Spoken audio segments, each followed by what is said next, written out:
ಹಾಗೂ chicken rice ಊಟ ಮಾಡಿದ್ದಂತೆ. ಉಳಿದ ಊಟವನ್ನ ಪಾರ್ಸಲ್ ತಗೊಂಡೋಗಿರ್ತಾನೆ ಆತ. ಅದನ್ನು ವೇಸ್ಟ್ ಮಾಡಿರಲ್ಲ, ಅದನ್ನು ಕೂಡ ಪಾರ್ಸಲ್ ತಗೊಂಡೋಗಿದ್ದ. ಹೋಟೆಲ್ನ ವೇಟರ್ ಕೃಷ್ಣ ಅವರ ಮೊಬೈಲ್ನಿಂದ ಕೊನೆಯ ಕರೆ ಮಾಡಿದ್ದ. ತನ್ನ ಸಹೋದರಿಗೆ ಕೊನೆಯ ಕರೆ ಮಾಡಿದ್ದ ಅನ್ನುವಂಥ ಡೀಟೇಲ್ಸ್ ಲಭ್ಯ ಆಗ್ತಾ ಇದೆ. ಯಾವ ಫೋನ್ ಬಂದರೂ ಎತ್ತಬೇಡ ಅಂತ ಸಹೋದರಿಗೆ ಹೇಳಿದ್ನಂತೆ. ವೇಟರ್ ಮೊಬೈಲ್ನಿಂದ 1500 ರೂಪಾಯಿ ಫೋನ್ ಪೇ ಕೂಡ ಹಾಕಿಸ್ಕೊಂಡಿದ್ನಂತೆ.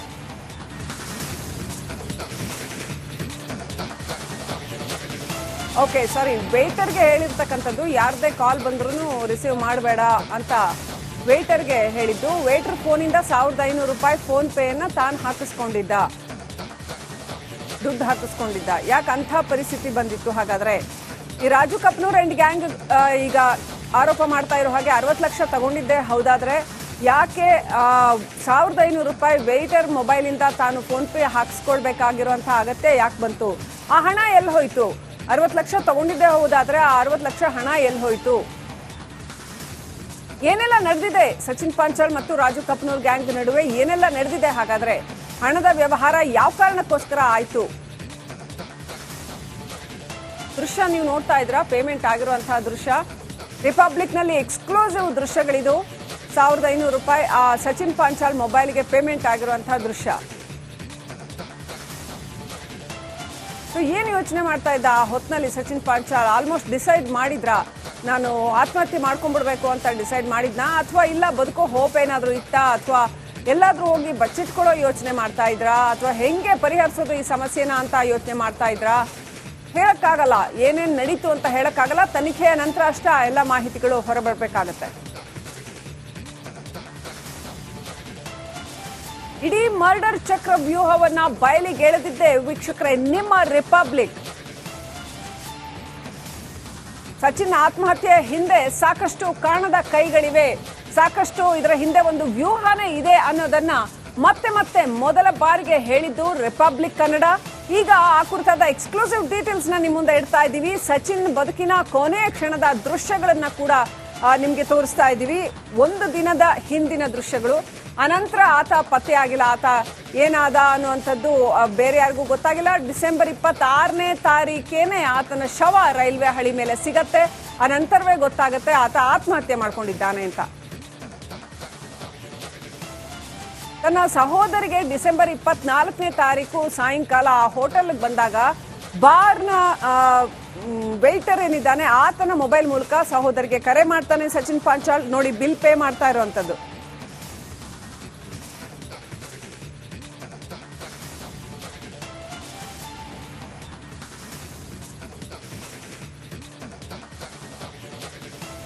ರೈಟ್, ಬೀದರ್ ಪ್ರತಿನಿಧಿ ಮಲ್ಲಿಕಾರ್ಜುನ ಮರಕಲೆ ಹಾಗೂ ಕಲಬುರಗಿಯಿಂದ ಓಂ ಪ್ರಕಾಶ್ ಮುನ್ನೂರ್ ಇಬ್ರು ಕೂಡ ಕನೆಕ್ಟ್ ಆಗಿದ್ದಾರೆ.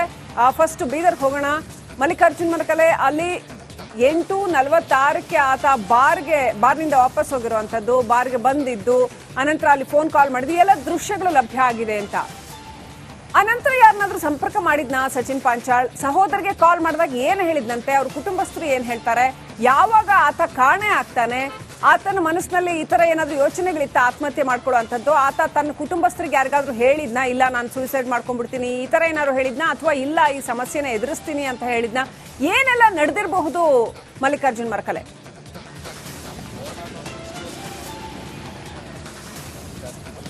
ಹೌದು ಶ್ರೀಲಕ್ಷ್ಮಿ, ನಿಜಕ್ಕೂ ಈಗಾಗಲೇ ಗುತ್ತಿಗೆದಾರ ಸಚಿನ್ ಸಾವು ಪ್ರಕರಣ ಕುರಿತು ರಿಪಬ್ಲಿಕ್ ಕನ್ನಡದಲ್ಲಿ ಮೊದಲನೇದಾಗಿ ಇಂಚಿಂಚು ಮಾಹಿತಿ ಅಂತ ಹೇಳ್ಬೋದು. 24 ಅಂದ್ರೆ ಡಿಸೆಂಬರ್ 24ರಂದು ಸಂಜೆ 6:30 ಸುಮಾರಿಗೆ ಆತ ನನ್ನ ಬೀದರ್ ನಗರದ ರಾಯಲ್ ಹೆರಿಟೇಜ್ ಹೋಟೆಲ್ಗೆ ಬರ್ತಾನ. ಆ ಹೋಟೆಲ್ ಬಂದ ಸಂದರ್ಭದಲ್ಲಿ ಅಲ್ಲಿ ಊಟ ಮಾಡ್ತಾನ. ಊಟ ಮಾಡಿದ ನಂತರ ಏನು ಈಗಾಗಲೇ ಹೋಟೆಲ್ನ ವೇಟರ್ ಕೃಷ್ಣ ಇದ್ದಾನ, ಅವ್ರ ಮೊಬೈಲ್ ತಗೊಂಡು ಅವ್ರ ಸಹೋದರಿ ಕೂಡ ಮಾತಾಡ್ತಾರ. ಆ ಸಹೋದರಿಗೆ ಮಾತಾಡೋ ಸಂದರ್ಭದಲ್ಲಿ ನಾನು ಸರಿಯಾಗಿದ್ದೀನಿ, ನಾನು ನಾಳೆ ಬರ್ತೀನಿ ಊರಿಗೆ, ನಾನು ಚೆನ್ನಾಗಿದ್ದೀನಿ ಅಂತೇಳಿ ಸಾಕಷ್ಟು ಭರವಸೆ ಮಾತನ್ನ ಕೃಷ್ಣ ಆಡ್ತಾನ. ಅದೇ ರೀತಿ ಏನು ಊಟ ಮಾಡಿದ ನಂತರ ಆತನ ಹತ್ರ ದುಡ್ಡು ಕೂಡ ಇರಲ್ಲ. 1,500 ರೂಪಾಯಿ ಏನದಂದ್ರೆ ಆ ಸುರೇಖಾ ಅವರ ಹಸ್ಬೆಂಡ್ ಮೋಹನ್ ಏನದಂದ್ರೆ ಫೋನ್ ಪೇ ಮೂಲಕ ಈತನಿಗೆ ಹಾಕ್ತಾರ. ಆ ಫೋನ್ ಪೇ ಅಂದ್ರೆ ಈಗಾಗಲೇ ಆತನ ಫೋನ್ ಸುಮಾರು ಅರ್ಧ ತಾಸು ಏನದಂದ್ರೆ ಈತ ಏನ್ ಸಚಿನ್ ಪಾಂಚಾಳ್ ಯೂಸ್ ಮಾಡ್ತಾನ. ಸುಮಾರು ಕಾಲ್ಗಳನ್ನ ಮಾಡಿದಾರ, ಯಾರಿಗೆ ಕಾಲ್ ಮಾಡಿದಾರ, ಏನ್ ಮಾತಾಡಿದಾರ ಎಂಬುದು ಇನ್ನೂ ಕೂಡ ತನಿಖೆಯಿಂದಲೇ ಬಹಿರಂಗ ಆಗ್ಬೇಕು.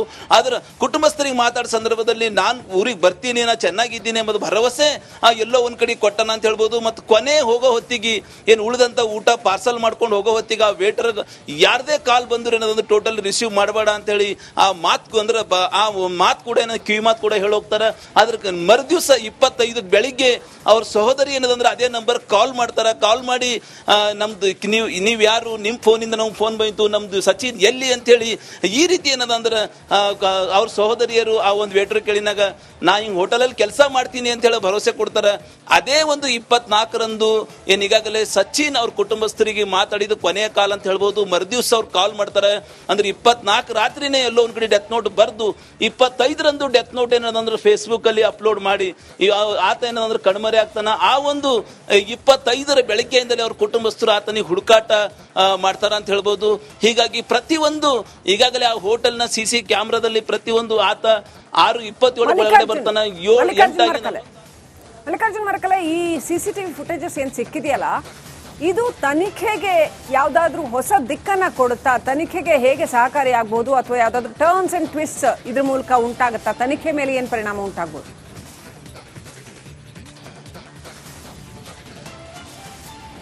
ಹೌದು ಶ್ರೀಲಕ್ಷ್ಮಿ, ನಿಜಕ್ಕೂ ಈಗಾಗಲೇ ಪೊಲೀಸರು ಸಾಕಷ್ಟೊಂದು ತನಿಖೆ ನಡೆಸ್ತಾ ಇದ್ದಾರೆ ಅಂತ ಹೇಳಿ ಸರ್ಕಾರ ಕೂಡ ಈ ಒಂದು ಕೇಸು COD ಹಸ್ತಾಂತರ ಮಾಡಿದೆ. ನಗರದ ಹೃದಯ ಭಾಗದಲ್ಲಿದ್ದಂಥ ರಾಯಲ್ ಹೆರಿಟೇಜ್ ಹೋಟೆಲ್ ಇಂದ 8:46ಕ್ಕೆ ಆತ ಹೊರ ಬರ್ತಾನ. ಹೊರ ಬಂದ ನಂತರ ಎಲ್ಲಿ ಹೋದನು, ನಗರದ CCTVಗಳನ್ನ ಚೆಕ್ ಮಾಡಿನಾಗ ಪೊಲೀಸರಿಗೆ ಎಲ್ಲೋ ಒಂದ್ ಕಡೆ ತನಿಖೆಗೆ ಸಹಕಾರ ಆಗ್ಬೋದು. ಅಂದ್ರೆ ಆತ 24, 25 2 ದಿನಗಳ ಕಾಲ ಬೀದರಲ್ಲೇ ಉಳಿದನ. 26 ತಾರೀಕಿಗೆ ಆತನ ಶವ ಕರ್ನಾಟಕ ಕಾಲೇಜ್ ಹತ್ರ ಇದ್ದಂತ ರೈಲ್ವೆ ಹಳಿ ಹತ್ರ ಸಿಗ್ತದ. ಹೀಗಾಗಿ ಪೊಲೀಸರಿಗೆ ಈ ಒಂದು CCTV ಸೇರಿದಂತೆ ಏನಂದ್ರೆ ಈ CCTV ಫುಟೇಜ್ ಸಾಕಷ್ಟು ಸಹಕಾರಿ ಆಗ್ಬೋದು. ಇದರ ನಂತರ ಬೇರೆ ನಗರದ ವಿವಿಧ CC ಕ್ಯಾಮ್ರಾಗಳಲ್ಲಿ ವಿವಿಧ ಹೋಟೆಲ್ ಲಾಡ್ಜ್ಗಳಲ್ಲಿ ಚೆಕ್ ಮಾಡಿನಾಗ ಪ್ರತಿಯೊಂದು ತನಿಖೆ ಅಂದ್ರೆ ಟೋಟಲಿ ತನಿಖೆಗೆ ಸಹಕಾರಿ ಆಗ್ಬೋದು ಅಂತ ಹೇಳ್ಬೋದು ಶ್ರೀಲಕ್ಷ್ಮಿ. ರೈಟ್, ದಯವಿಟ್ಟು ಹಾಗೆ ಸಂಪರ್ಕದಲ್ಲಿರಿ ಮಲ್ಲಿಕಾರ್ಜುನ್ ಮರಕಲೆ. ಹಾಗೇನೆ ಕಲಬುರಗಿಯಿಂದ ನಮ್ಮ ಜೊತೆ ಓಂ ಪ್ರಕಾಶ್ ಕನೆಕ್ಟ್ ಆಗಿದ್ದಾರೆ. ಓಂ ಪ್ರಕಾಶ್, ಕಲಬುರಗಿನಲ್ಲಿ ಬಿಜೆಪಿ ಪ್ರೊಟೆಸ್ಟ್ ಮಾಡುತ್ತೆ ಅಂತ ನಾಳೆ ಬಂದು ಮುತ್ತಿಗೆ ಹಾಕ್ತಿವಿ ಖರ್ಗೆ ಅವರ ನಿವಾಸಕ್ಕೆ ಅನ್ನುವಂಥದ್ದು ಒಂದು ಕಡೆ ಆದ್ರೆ, ಮತ್ತೊಂದು ಕಡೆ ಪ್ರಿಯಾಂಕ್ ಖರ್ಗೆ ತನಗೇನು ಸಂಬಂಧನೇ ಇಲ್ಲ, ನನ್ನ ಹೆಸರು ಸೂಸೈಡ್ ನೋಟಲ್ಲಿ ಇಲ್ಲ ಅಂತ ತಮ್ಮನ್ನ ತಾವು ರಕ್ಷಣಾತ್ಮಕವಾಗಿ ಹೇಳಿಕೆಗಳನ್ನ ಕೊಡ್ತಾ ಇದ್ದಾರೆ. ಸೊ ಕಲಬುರಗಿನಲ್ಲಿ ಪರಿಸ್ಥಿತಿ ಏನಿದೆ, ಏನೆಲ್ಲ ಆಗಬಹುದು ನಾಳೆ? ಶ್ರೀಲಕ್ಷ್ಮಿ, ಸಚಿನ್ ಪಾಂಚಾಳ್ ಆತ್ಮಹತ್ಯೆ ಪ್ರಕರಣ ಡೇ 1 ಇಂದ ರಿಪಬ್ಲಿಕ್ ಕನ್ನಡ ನಿರಂತರವಾಗಿ ಈ ಸುದ್ದಿಯನ್ನ ಬಿತ್ತರ ಮಾಡ್ಕೊಂಡು ಬರ್ತಾ ಇರುವಂತದ್ದು. ಬ್ಯಾಕ್ ಟು ಬ್ಯಾಕ್ ಎಕ್ಸ್ಕ್ಲೂಸಿವ್ ಅನ್ನ ಕೂಡ ಬ್ರೇಕ್ ಅನ್ನ ಮಾಡ್ತಾ ಇರುವಂತದ್ದು. ಇವತ್ತು ಕೂಡ ಬೀದರ್ನಿಂದ ಏನು ಆತನ ಕೊನೆ ಕ್ಷಣದ CCTV ದೃಶ್ಯಗಳನ್ನ ಏನು ಬ್ರೇಕ್ ಮಾಡಿರುವಂತದ್ದು. ಅದಲ್ಲದೆ ಕಲಬುರಗಿಯಲ್ಲಿ ಆತನ ಮನೆ ಏನಿತ್ತು, ಮನೆಯಿಂದ ಅವರ ಸಹೋದರಿ ಸುರೇಖಾ ಅವರು ಹೇಳಿರುವಂತೆ ಬೇರೆಯವರು ಸಾಮಾನು ತೆಗೆದುಕೊಂಡು ಹೋಗಿರುವಂತ ಮೊದಲ ದೃಶ್ಯಗಳು ಈ ಕೂಡ ರಿಪಬ್ಲಿಕ್ ಕನ್ನಡ ಬ್ರೇಕ್ ಮಾಡಿರುವಂತದ್ದು. ಅಂದ್ರೆ ಆತ ಉಳಿದಿರುವಂತ ಮನೆಯಿಂದ ಗ್ರೌಂಡ್ ರಿಪೋರ್ಟ್ ಮಾಡಿ ಆತ ಯಾವತ್ತು ಆ ಮನೆಯನ್ನ ಖಾಲಿ ಮಾಡಿದ್ದ, ಆ ಮನೆಯಲ್ಲಿದ್ದಂತ ವಸ್ತುಗಳು ಯಾರೆಲ್ಲ ತೆಗೆದುಕೊಂಡು ಹೋಗಿದ್ರು ಅನ್ನುವಂಥದ್ದು ಕೂಡ ರಿಪಬ್ಲಿಕ್ ಕನ್ನಡ ನಿರಂತರವಾಗಿ ಬ್ರೇಕ್ ಮಾಡ್ಕೊಂಡು ಫಾಲೋ ಅಪ್ ಮಾಡ್ತಾ ಬರ್ತಾ ಇರುವಂತದ್ದು. ಇನ್ನು ಈ ಸಚಿನ್ ಪಾಂಚಾಳ್ ಆತ್ಮಹತ್ಯೆ ಪ್ರಕರಣಕ್ಕೆ ಸಂಬಂಧಪಟ್ಟಂತೆ ಬಿಜೆಪಿ ಶನಿವಾರ ಕಲಬುರಗಿಯಲ್ಲಿ ದೊಡ್ಡ ಮಟ್ಟದ ಹೋರಾಟಕ್ಕೂ ಕೂಡ ಕರೆ ನೀಡಿರುವಂತದ್ದು. ಕಲಬುರಗಿಯ ಜಗತ್ ವೃತ್ತದಿಂದ ನೇರವಾಗಿ ಸಚಿವ ಪ್ರಿಯಾಂಕ್ ಖರ್ಗೆ ಅವರ ಮನೆವರೆಗೂ ಕೂಡ ತೆರಳಿ ಪ್ರಿಯಾಂಕ್ ಖರ್ಗೆ ಅವರ ಮನೆಗೆ ಮುತ್ತಿಗೆ ಹಾಕಬೇಕು ಅನ್ನುವಂತ ನಿಟ್ಟಿನಲ್ಲಿ ಈ ಒಂದು ಹೋರಾಟದ ರೂಪುರೇಷೆಯನ್ನು ಸಿದ್ಧಪಡಿಸಿರುವಂತದ್ದು. ಬಹಳ ಪ್ರಮುಖವಾಗಿ ಬಿಜೆಪಿ ಅವರು ಒಂದು ರೂಟ್ ಮ್ಯಾಪ್ ಅನ್ನ ರೆಡಿ ಮಾಡಿರುವಂತದ್ದು. ಇಲ್ಲಿ ಅಂದ್ರೆ ಕಲಬುರಗಿ ಜಿಲ್ಲೆ ಮತ್ತೆ ಬೀದರ್, ಯಾದಗಿರಿಯಿಂದ ಸುಮಾರು 10 ರಿಂದ 15 ಸಾವಿರ ಕಾರ್ಯಕರ್ತರು ಮತ್ತೆ ಎಲ್ಲ ಮುಖಂಡರನ್ನ ಕರೆಸಿ ಆ ಒಂದು ಪ್ರತಿಭಟನೆಯಲ್ಲಿ ಭಾಗಿಯಾಗುವಂತೆ ಸೂಚನೆಯನ್ನ ನೀಡಿ, ಅದಾದ ಬಳಿಕ ಪೊಲೀಸರು ಒಂದು ವೇಳೆ ಏನಾದರೂ ನಡು ದಾರಿಯಲ್ಲೇ ತಡೆದ್ರೆ ಅದಕ್ಕೆ ಪರ್ಯಾಯವಾದಂತಹ ರೂಟ್ ಮ್ಯಾಪ್ ಅನ್ನ ಕೂಡ ರಚಿಸಿಕೊಂಡು ನೇರವಾಗಿ ಪ್ರಿಯಾಂಕ್ ಖರ್ಗೆ ಅವರ ಮನೆಗೆ ತೆರಳಿ ಅಲ್ಲಿ ಮುತ್ತಿಗೆ ಹಾಕಬೇಕು ಅನ್ನುವಂತ ನಿಟ್ಟಿನಲ್ಲಿ ಕೂಡ ರೂಟ್ ಮ್ಯಾಪ್ ರೆಡಿ ಮಾಡಿರುವಂತದ್ದು. ಬಹಳ ಪ್ರಮುಖವಾಗಿ ಕಲಬುರಗಿಯ ಜಗತ್ ವೃತ್ತದಿಂದ ತೆರಳ್ತಾ ಇರುವಂತಹ ಸಂದರ್ಭದಲ್ಲೇ ಪ್ರಿಯಾಂಕ್ ಖರ್ಗೆ ಅವರ ಮನೆಗೆ ಹೋಗುವಂತಹ ಸಂದರ್ಭದಲ್ಲಿ ಅಲ್ಲಿ ಒಂದು ವೇಳೆ ಪೊಲೀಸರು ತಡೆದ್ರೆ ಪ್ರಿಯಾಂಕ್ ಖರ್ಗೆ ಅವರ ಮನೆಗೆ ಬರಬೇಕಾದಂತ ಬೇರೆ ಬೇರೆ 4-5 ರೂಟ್ ಏನಿದೆ ಆ ಕಡೆಯಿಂದಲೂ ಕೂಡ ಕೆಲವೊಂದಷ್ಟು ಹೋರಾಟಗಾರರು ಅಂದ್ರೆ ಸ್ಥಳೀಯ ಮುಖಂಡರು ಅವರೆಲ್ಲರೂ ಕೂಡ ಬಂದು ಮುತ್ತಿಗೆ ಹಾಕಬೇಕು ಅನ್ನುವಂತ ನಿಟ್ಟಿನಲ್ಲಿ ಕೂಡ ಏನೋ ಆ ಬಿಜೆಪಿ ಪ್ಲಾನ್ ಮಾಡ್ಕೊಂಡಿರುವಂತದ್ದು. ಮತ್ತೊಂದು ಕಡೆ ಇಷ್ಟೆಲ್ಲ ಬಿಜೆಪಿಯ ಹೋರಾಟ, ಹಾರಾಟ, ಚೀರಾಟಕ್ಕೆ ಸಚಿವ ಪ್ರಿಯಾಂಕ್ ಖರ್ಗೆ ಕೂಡ ಬಗ್ತಾ ಇಲ್ಲ. ಇವ್ರು ಏನ್ ಮಾಡಿದ್ರು ಕೂಡ ಎಲ್ಲದಕ್ಕೂ ಕೂಡ ಅವರು ಪ್ರತ್ಯುತ್ತರ ಕೂಡ ನೀಡೋದಕ್ಕೆ ಮುಂದಾಗಿರುವಂಥದ್ದು. ಇವತ್ತು ಬೆಳಗ್ಗೆ ಅಷ್ಟೇ ಬಿಜೆಪಿ ಅವರು ಪೋಸ್ಟರ್ ವಾರಲ್ಲೂ ಕೂಡ ಏನು ಪ್ರಿಯಾಂಕ್ ಖರ್ಗೆಯನ್ನ ನಿಜಾಮರು ಮತ್ತೆ ರಜಾಕಾರರು ಅತ್ಯಂತ ಕ್ರೂರವಾಗಿ ಯಾವ ರೀತಿಯಾಗಿ ಹಿಂಸಿಸ್ತಾ ಇದ್ರು, ಆ ರೀತಿಯಾಗಿ ಇವರಿಬ್ರು ಕೂಡ ಹಿಂಸಿಸ್ತಾ ಇದ್ದಾರೆ ಅನ್ನುವಂಥ ಒಂದಷ್ಟು ಪೋಸ್ಟರ್ ವಾರ್ ಕೂಡ ಬಿಡುಗಡೆ ಮಾಡಿರುವಂಥದ್ದು. ಈ ರೀತಿಯಾಗಿ ಬಿಜೆಪಿ ನಿರಂತರವಾಗಿ ಪ್ರಿಯಾಂಕ್ ಖರ್ಗೆ ಮೇಲೆ ದಾಳಿ ಮಾಡ್ತಾ ಇರುವಂಥದ್ದು, ವಾಕ್ಸಮರ ನಡೆಸ್ತಾ ಇರುವಂಥದ್ದು, ಮತ್ತೆ ಹೋರಾಟದ ರೂಪರೇಷೆ ಕೂಡ ಸಿದ್ಧಪಡಿಸ್ತಾ ಇರುವಂಥದ್ದು. ಆದ್ರೆ ಪ್ರಿಯಾಂಕ್ ಖರ್ಗೆ ಇದೆಲ್ಲವನ್ನು ಕೂಡ ಮೆಟ್ಟಿ ನಿಂತು ಬಿಜೆಪಿ ಅವರಿಗೆ ವಾಪಸ್ ತಿರುಗೇಟು ಕೂಡ ಕೊಡೋದಕ್ಕೆ ಮುಂದಾಗ್ತಾ ಇರುವಂತದ್ದು. ಹಾಗಾಗಿ ನಾಡಿದ್ದು ಅಂದ್ರೆ ಶನಿವಾರದ ಕಲಬುರಗಿಯ ಹೋರಾಟ ಬಹಳ ಪ್ರಮುಖ ಪಾತ್ರ ಕೂಡ ಪಡಿತಾ ಇರುವಂತದ್ದು. Srilakshmi, okay, thank you Om Prakash ಮುನ್ನೂರ್. ಹಾಗೇನೆ ಮಲ್ಲಿಕಾರ್ಜುನ್ ಮರಕಲೆ, ಬೀದರ್ ಅಲ್ಲಿ ಸಚಿನ್ ಪಾಂಚಾಲ್ ಅವರ ಊರು, ಅಲ್ಲಿ ಜನ ಏನ್ ಹೇಳ್ತಾರೆ, ಇಡೀ ಘಟನೆಯ ಬಗ್ಗೆ ಜನಾಭಿಪ್ರಾಯ ಏನಿದೆ, ಜೊತೆಗೆ ಅವರ ಹಿತೈಷಿಗಳು, ಅವರ ಸಂಪರ್ಕದಲ್ಲಿರುವಂತವರು, ಪರಿಚಿತರು ಬೇಕಾದಷ್ಟು ಜನ ಇರ್ತಾರಲ್ಲಿ, ಅವರೆಲ್ಲ ಏನ್ ಹೇಳ್ತಾರೆ, ಸಚಿನ್ ಪಾಂಚಾಲ್ ಯಾವ ತರದ ವ್ಯಕ್ತಿ ಆಗಿದ್ದ, ಏನ ಆತನ ಹಿನ್ನೆಲೆ, ಅಲ್ಲಿ ಮಾತು ಏನಿದೆ ಸಚಿನ್ ಬಗ್ಗೆ ಮತ್ತು ಇಡೀ ಪ್ರಕರಣದ ಬಗ್ಗೆ.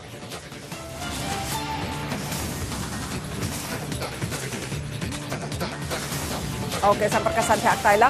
ದೃಶ್ಯಗಳಲ್ಲಿ ನೋಡ್ತಾ ಇದ್ದೀವಿ, ಸಚಿನ್ ಪಾಂಚಾಳ್ ಡಿಸೆಂಬರ್ 24ನೇ ತಾರೀಕು ಒಂದು ಹೋಟೆಲ್ಗೆ ಹೋಗ್ತಾರೆ. ಅಲ್ಲಿ ಬಾರ್ಗೆ ಹೋಗಿ ಅಲ್ಲಿ 2 ಗಂಟೆ ಸಮಯ ಕಳೆಯುವಂಥದ್ದು. ಬಿಯರ್ ಆರ್ಡರ್ ಮಾಡ್ತಾರೆ, ಹಾಗೆಯೇ ಚಿಕನ್ ರೈಸ್ ಆರ್ಡರ್ ಮಾಡ್ತಾರೆ. ಆನಂತರ ಬಿಲ್ ಪೇ ಮಾಡಿ ಹೊರಗಡೆ ಬರ್ತಾರೆ. ಏನಿತ್ತು ಸಚಿನ್ ಪಾಂಚಾಳ್ ಮನಸ್ಥಿತಿ, ಆತ್ಮಹತ್ಯೆ ಮುನ್ನಾ ದಿನ ಏನಿತ್ತು ಪರಿಸ್ಥಿತಿ ಅನ್ನುವಂಥದ್ದು. ಜೊತೆಗೆ ಅಲ್ಲಿ ವೇಟರ್ ಒಬ್ರನ್ನ ಮಾತನಾಡಿಸ್ತಾರೆ, ಅವರ ಫೋನಿಂದ ಇವರ ಕುಟುಂಬಸ್ಥರಿಗೆ ಕರೆ ಮಾಡ್ತಾರೆ. ಹಾಗೇನೆ ವೇಟರ್ ಫೋನಿಂದ ₹1500 ಫೋನ್ ಪೇ ಹಾಕಿಸಿಕೊಳ್ತಾರೆ.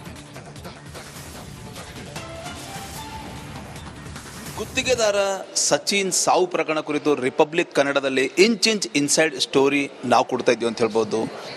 ಸಚಿನ್ ಆತ್ಮಹತ್ಯೆಗೂ ಮುನ್ನ ಎಲ್ಲಿ ಬಂದಿನೋ, ಏನು ಮಾಡಿನೋ ಅಂತೇಳಿ ಪ್ರತಿಯೊಂದು ಮಾಹಿತಿ CCTV ಫುಟೇಜ್ ಸಮೇತ ಬೀದರ್ ನಗರದ ರಾಯಲ್ ಹೆರಿಟೇಜ್ ಹೋಟೆಲ್ ಖಾತ ಆಗಮಿಸಿದನು.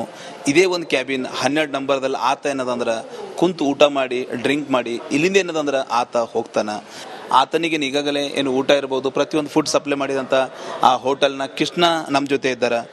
ಅವ್ರಿಗೆ ಕಾರಣ ಅವರು ಎಷ್ಟು ಗಂಟೆ ಬಂದ್ರು ಬಿಟ್ಟ ಹೋಟೆಲ್ದಾಗ? 7:30ಗೆ ಇಲ್ಲಿದ್ದಾರೆ ಕ್ಯಾಬಿನ್ದಾಗ. ಹಾಂ ಸರ್. ಯಾವ ಕ್ಯಾಬಿನಲ್ಲಿ ಕುಂತಿರು? 12 ಪಲ್ಲಿ 7 ನಂಬರ್ ಕ್ಯಾಬಿನ್ದಾಗ ಕುಂತೀರಿ. ಅಲ್ಲಿ ವಾಶ್ರೂಮ್ ಇದೆ ಅಂತ ವಾಶ್ರೂಮ್ ಬರ್ತಂತ ಇಲ್ಲಿ 12 ನಂಬರ್ ಕ್ಯಾಬಿನ್ದಾಗ ತಂದು ಕುಣಿಸ್ತಾರೆ ಸರ್. ಏನೇನು ಊಟ ಕೊಟ್ಟೆವ್ರಿಗೆ? ಏನೇನಿಲ್ಲ. 5 ಸ್ಟಾರ್ ಡ್ರಿಂಕ್ಸ್ ತೊಗೊಂಡ್ರೆ ಸರ್. KF ಸ್ಟಾಂಗ್ ಒಂದು ಟೀನ್ ರೀ, ಆಮೇಲೆ ಒಂದು ಚಿಕನ್ ಮಸಾಲ, ಒಂದು ಜೀರಾ ರೈಸ್, 2 ತೊಂದರೆ ಹೊಟ್ಟೆ ರೀ. ಹಾಂ ಸರ್. ಬಿಲ್ಲು ಹೆಂಗೆ ಕೊಟ್ಟರು, ಏನಾಯ್ತು? ನನ್ನ ಫೋನ್ ತೊಗೊಂಡ್ರಿ, ಫೋನ್ ತೊಗೊಂಡು ಅವ್ರು ಮಾತಾಡ್ರಿ ಫೋನ್ ಪೇದಾಗ. ₹1500 ಹಾಕೊಂಡ್ರಿ. ಹಾಕೊಂಡು ಅದು ಚಿಲ್ಲರ್ ಬಿಲ್ ಆಗಿತ್ತು ರೀ. ಕೌಂಟರ್ಬಲ್ ಬಂದು ಸ್ಕ್ಯಾನ್ ಮಾಡಿ ಹಾಕಿ ಬಾಕಿ ಉಳಿದಿಂದೆಲ್ಲ ಪಾರ್ಸಲ್ ತೊಗೊಂಡ್ರಲ್ಲ, ಏನು ಉಳಿದಿಂದ ಅದು ಜೀರಾ ಶೇರೋ ಉಳಿದೈತ್ರಿ, ಅದು ಪಾರ್ಸಲ್ ಒಯ್ದ್ರಿ. ಏನು ನಿಮ್ಮ ಫೋನ್ ತೊಗೊಂಡು ಯಾರಿಗೆ ಮಾತಾಡೋರು, ಯಾವ ರೀತಿ ಇದ್ದು ಆತ ಏನು ಸರ್? ಒಂದು ನಂಬರ್ದೇ ಮಾತಾಡ್ರಿ, ಫೋನ್ ಪೇ ಏನು ಮಾಡ್ರಿ ಆ ನಂಬರ್ದೇ ಮಾತಾಡ್ರಿ. ಸರಿ. ಎಷ್ಟು ಬಾರಿ ಕಾಲ್ ಮಾಡಿದ್ದಾರೆ? ಇದು 2-3 ಕೆಪಿ ಕಾಲ್ ಮಾಡ್ರಿ. ಫೋನ್ ನನ್ನ ಫೋನ್ ಅವ್ರ ಬಲೆ ಐತ್ರಿ, ಒಂದು 10 ನಿಮಿಷ, ಒಂದು 5 ನಿಮಿಷ ಅವ್ರ ಬಲೆ ಐತಿ ನನ್ನ ಫೋನ್ ರೀ. ನಾವ್ರಾಗ ಸರ್ವಿಸ್ ಮಾಡತ್ತಿದ್ದೆ. ಏನು ಲಾಸ್ಟಿಗೆ ಬಿಲ್ ಕೂಡ ಬರೀ ಕೌಂಟರ್ ಹತ್ರ ವಾಪಸ್ ಬಂದು ಏನೋ ಹೇಳ್ತಾ ಇದ್ರಲ್ಲ ನಿಮ್ಗೆ? ಸರ್ ಅದು ನೆಕ್ಸ್ಟ್ ಫೋನ್ ಬಂದ್ರೆ ಎತ್ಬೇಡ ಅಂದ್ರಿ ಸರ್. ಯಾರ್ದು ಫೋನ್ ಬಂದು? ಯಾರ್ದು ಬಿ ನೆಕ್ಸ್ಟ್ ಆ ನಂಬರ್ದಿಂದ ಫೋನ್ ಬಂದ್ರೆ ಎತ್ಬೇಡ ಅಂದ್ರಿ. ಫೋನ್ ಬಂದಿವಿ, ಮುಂದೆ ನೆಕ್ಸ್ಟ್ ಬಂದಿಲ್ಲ? ಇಲ್ಲಿ ಬಂದಿಲ್ಲ ರೀ. ಮರ್ದಿವ್ಸ 12 ಗಂಟೆ ಬಂದೈತ್ರಿ, ಮತ್ತೊಂದು ನಂಬರ್ದಿಂದ ಬಂದೈತ್ರಿ. ಹಾಂ. ಏನು ಕೇಳೋರು ಅವರು? ಅದಕ್ಕೆ ಕೇಳ್ರಿ, ಸಚಿನ್ಗೆ ಪರಿಚಯ ಅಂತ ಕೇಳ್ರಿ.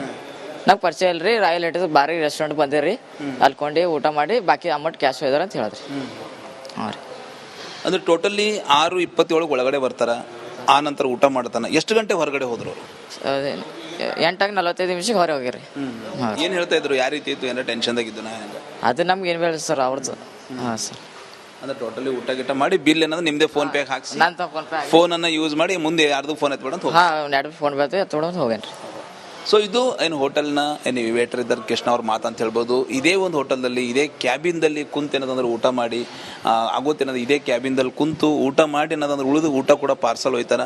ಏನು ಕೃಷ್ಣ ಅಂತೇನು ವೇಟರ್ ಇದ್ದಾರೆ, ಅವ್ರ ಮೊಬೈಲನ್ನು ಯೂಸ್ ಮಾಡಿ ಅವ್ರ ಸಹೋದರಿ ಅವ್ರಿಗೆ ಫೋನ್ ಹಚ್ಚಿ ಮತ್ತು ನೆಕ್ಸ್ಟ್ ಯಾರದೇ ಫೋನ್ ಬಂದರು ಎತ್ತಬೇಡ ಅಂತ ಹೇಳಿ ಆತ ಏನು ಸಚಿನ್ ಇಲ್ಲಿಂದ ಹೋಗ್ತಾನೆ. ನಂತರ 24 ಅಂದರೆ 24ಕ್ಕೆ ಇಲ್ಲಿ ಹೋಟೆಲ್ದಿಂದ ಹೋದಿ 25 ರಾತ್ರಿ ಏನದಂದ್ರೆ ಸ್ಟೇ ಆಗಿ 25ಕ್ಕೆ ಏನದಂದ್ರೆ ಬೆಳಿಗ್ಗೆ ಡೆತ್ ನೋಟನ್ನು ಫೇಸ್ಬುಕ್ ಇನ್ಸ್ಟಾಗ್ರಾಮ್ದಲ್ಲಿ ಅಪ್ಲೋಡ್ ಮಾಡಿ 26ಕ್ಕೆ ಆತನ ಶವ ರೈಲ್ವೆ ಹಳಿ ಮೇಲೆ ಸಿಗ್ತಾ ಅಂತ ಹೇಳ್ಬೋದು.